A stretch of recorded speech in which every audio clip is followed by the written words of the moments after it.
What's going on, guys, and welcome back to another episode of Career Mode. This is episode number 14, and we're starting today's episode off with a look at the league table. As you can see, Watford, after half the season, are in 6th place. We've got 31 points. The draw specialists with 10, but 7 wins and only 2 defeats so far, and also only 14 goals conceded in 19 games. What a start to the season we've had, sitting in 6th place. And in the Capital One Cup, we're into the semi-finals, where we'll be taking on Manchester City over 2 legs, and in the other semi-final tie, Chelsea face Sunderland. Now, I did say in the last episode I forgot to record the league table. What I did last night is I went back into the autosave file, found one of my previous autosaves, and found a point where I could record from halfway through the season. So I do apologise I didn't show it in the last episode, but that's halfway through the season after the Spurs game, which you saw in the last episode. That's what the table looked like, and that's what it is right now. So 19 league games in, sitting in 6th place. Have to say I'm very, very impressed with the start of the season. I'm really liking it right now, and everything is coming together really nicely. Watford. We also had a bid for our central midfielder there. Leeds put in a bid for him. We asked for £500,000. He hasn't made an appearance this season, and I don't think he'll ever play for us. And also, we look to try and buy some players for Watford as well, as a January transfer window is now open, of course. One player I would love to sign to Watford here at Vicarage Road is Charlie Austin, 77 overall, 26-year-old striker. His contract is up at the end of the year. If we could get him on a pre-contract, that would be a fantastic signing. And also this guy as well, Joel Matip of Schalke, 24 years old, 80 overall centre-back. This guy is one of my favourite ever centre-backs on FIFA because he is tall, he's quick enough as well. Defensively, he's really solid. He is a fantastic centre-back on FIFA. He's one of my favourite ones I've ever used. Used him on my team quite a few times. I would love to get Joel Matip to Vicarage Road. Those two players would be great signings, but I think their wage demands might be a little bit too high. We'll have to wait and see. Still, we had 2 offers for Bertrand Traore here. I think it was Wolfsburg and also Bayer Leverkusen came in for our new winger, striker that plays winger for us. He's 20 years old, 76 overall, gone up 2 ratings, but I don't plan on selling Traore. I really do like him. He's only scored a couple of goals this season, but a few assists as well. I think he's actually our top man for assists this season. But either way, really good player, 20 years old. I have no plans to sell him, even if we would be making a profit after signing him in the summer transfer window. And also for Charlie Austin as well, as you can see, he wants the 60 grand a week contract. I don't really want to pay it, to be honest, but Austin as a striker, I really do feel he could come in and bang in the goals left, right, and centre next season. Now, obviously, Troy Deeney is our main striker. He's had a fantastic start to the season, but Austin as a backup striker, or possibly if Deeney's not performing, play him instead, or play those two together, Deeney and Austin up top together. I think they would bang in the goals like every single game. I think Austin will be a great signing for us. He's got some fantastic technical stats. I'd really like to get him in.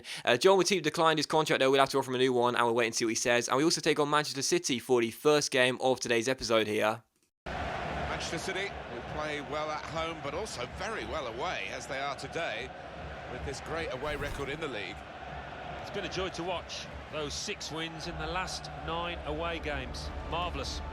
And Manchester City, who are top of the table right now, we take them on in the Capital One Cup semi-finals in a couple of weeks too. They currently have the best away record in the Premier League. So coming into this game with our undefeated home start here at Vicarage Road, this was going to be a really, really interesting tie. You know, seriously, having the best team with the best away record against the side who are currently undefeated at home, and of course a warm-up for the Capital One Cup semi-finals as well. This was going to be a really interesting game, and the first chance would fall to Manchester City as well. But what a save this was by Jack Butland to deny Wilfried Bony in the 11th minute. The Ivorian wins the header from Delph's cross, I think it was, and what a fantastic stop that is by our young goalkeeper. One of the reasons we've only conceded 14 goals this season is because Butland has been in inspired form. That's another great save there, and he keeps it at Watford 0, City 0. From the corner, Butland comes out and claims it, a commanding catch by our young goalkeeper, and quickly throws it towards Bertrand Traore. Traore finds Loftus-Cheek through towards Troy Deeney, and a great chance on the counter. What a ball that is by Troy Deeney towards Victor Barbo, who has the pace on the City man, goes through to shoot, but again,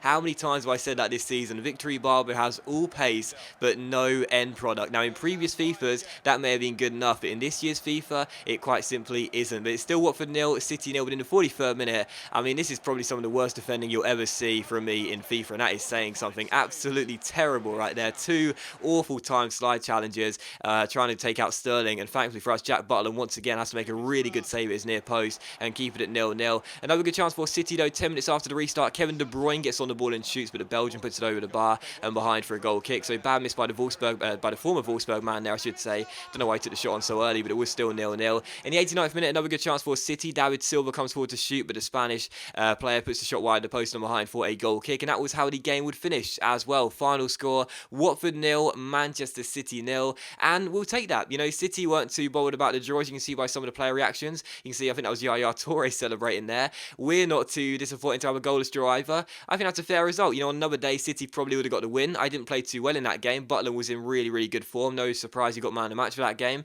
But, you know, we'll take that. We're still undefeated at home. City still have probably one of the best away records in the country. You know, we'll take that draw. It's not a bad result for either side, to be honest. And following that here, we had a transfer offer for Lewis, young winger from Chelsea. Even though he doesn't get too much game time, he's already gone up 2 ratings, 65 overall, 18 years old, and I don't want to sell him to a bigger club. And we also had some more training drills as well. So you can see Loftus-Cheek and our young scout future star are getting the development right now, so that's good to see. Loftus-Cheek so close to a 71 overall already. And also following that, we make our first signing of the January transfer window as well. Charlie Austin is going to come in the summer on a pre-contract, 77 overall, 26 years old. 60 grand a week is very, very steep. He'll be our joint highest paid player, but I think he'll be worth every penny. You know, I really do rate Charlie Austin as a striker. I think he's absolutely fantastic, and I think he deserves to be playing Premier League football, so I'm glad to get him into Vicarage Road for next season. I think he and Deeney could strike up a really good partnership if we do play them as a partnership together.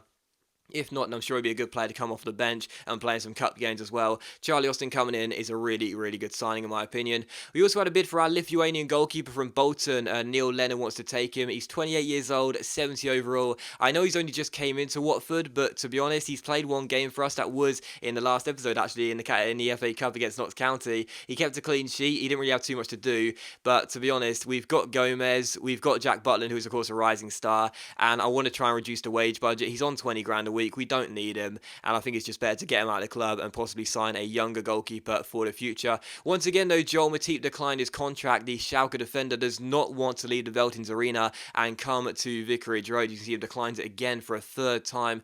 I'm really sad about this because Matip, like I said, he is one of my favourite centre-backs I've used on FIFA, and he would be absolutely fantastic if we could get him into Vicarage Road for next season. He would be, you know, our highest paid player, don't get me wrong, but 80 overall and only 24 years old. I'm sure he's got some okay potential as well. He would be an amazing signing, but I don't know whether he will want to swap Germany for England. We'll have to wait and see. There's still time to negotiate a better deal, but I don't want to pay anything like 100 grand a week. I don't mind 80 grand a week. I think that's fine because you've got to think about the future of Watford here. We are building a great squad for the future, but I think anything over 80, 85,000 pound a week is just too much, as we don't want to go overboard for just one player. Still, we take on Swansea for the second and final game of today's episode. Here as we travel to Wales for our second and final game of today's episode. First chance fell to Swansea, but Jack Butler made a pretty good save to deny Montero and keep it at 0-0. And in the 12th minute, we had our first chance of the game here as Damari Gray goes down the left-hand side. We had a much changed side for this game here as we had a Capital One Cup game against City in the week, which I thought was really important. So I decided to rest a lot of players for this game. The first couple of chances would fall to Swansea, and then Damari Gray hits the post here. Very, very unlucky from our young winger, but it was still 0-0. But in the 19th minute, another good chance for us to take the lead here as Troy Deeney finds Damari Gray, takes it round Fernandez with the reverse step over. Fernandez catches up, but Gray beats him with the fake shot, cuts inside to shoot, but it's a simple save by the goalkeeper, and he turns behind for a corner. So Damari Gray hasn't had too much game time since coming in from Birmingham in the summer transfer window. Whenever I have played him, though, he's looked very, very good, but it was still 0-0. In the 44th minute, another good chance for us to take the lead here as Barami finds Nathan Ake. Ake goes forward to shoot, but the goalkeeper makes the save. However, it's turned in the 6-yard box by guess who? Troy Deeney, as he makes it Swansea 0, Watford 1, and the deadlock is broken just before the half-time mark here, and the travelling fans can celebrate. Nice little ball inside to Ake there. First shot saved by the goalkeeper, but it falls to Troy Deeney, and our skipper has now got his 10th goal in the Barclays Premier League this season. Absolutely fantastic. And number 9 has been in red-hot form. He's got into double figures for the first time this season. First time this season? No, it's the first Watford player to get into double figures this season. That's what I meant to say.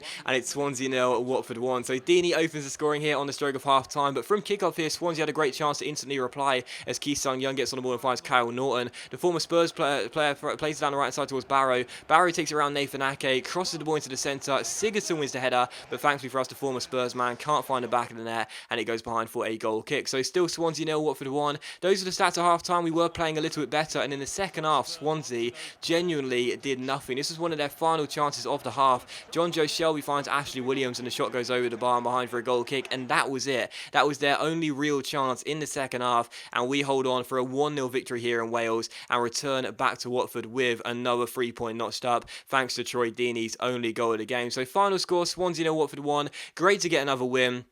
The good season continues, and once again we have Troy Deeney to thank. But that does end the episode, guys, so thank you very much for watching the video. Really hope you have enjoyed it. If you enjoyed today's episode of Career Mode, then please do leave a like. If you can get 2,000 likes on the video, it's a lot to ask for, I know, but if you can get 2,000 likes on the video, I'll upload another episode of Career Mode later on tonight. So thank you for watching this one. 2,000 likes for another episode of Career Mode, and hopefully I'll see you for the episode later on tonight.